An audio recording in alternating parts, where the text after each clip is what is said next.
Amélioration du climat des affaires en République démocratique du Congo. La nouvelle feuille des routes, des réformes et des mesures gouvernementales est adoptée. Le comité de pilotage du groupe thématique climat des affaires, partenariat public-privé, promotion des investissements et de l'emploi l'a validé au cours de sa deuxième réunion présidée par le ministre en charge du plan, la ministre en charge du plan. Cette validation a été précédée de la présentation de ce projet par le directeur général de l'Agence nationale pour la promotion des investissements. Le secteur de l'entrepreneuriat congolais dispose désormais d'une nouvelle feuille de route des réformes et mesures gouvernementales relatives à l'amélioration du climat des affaires. Validé par le comité de pilotage du groupe thématique climat des affaires, partenariat public-privé, promotion des investissements et de l'emploi, ce projet élaboré par l'ANAPI décrit de manière détaillée les objectifs à atteindre pour l'assainissement du climat des affaires en République démocratique du Congo.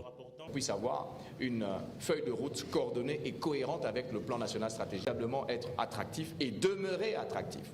Parce que c'est la République démocratique du Congo que vive l'émergence d'un État prospère au cœur de l'Afrique, que vive l'amélioration. Parce que ces enquêtes, je pense que les concordent susceptibles d'améliorer encore le climat des affaires. Et donc cela constitue pour moi la première raison qui permet de juste restreindre sur les questions et initiatives se rapportant à l'amélioration du climat des affaires.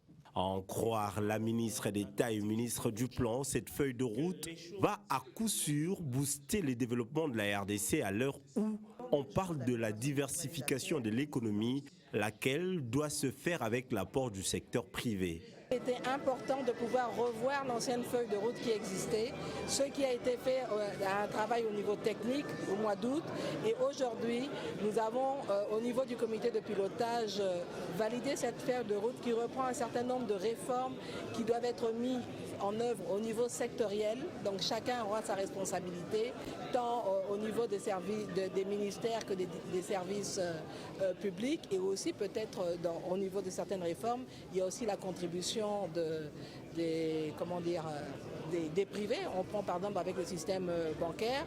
Après les amendements faits par les participants, cette nouvelle feuille de route sera également examinée au Conseil des ministres avant sa validation finale.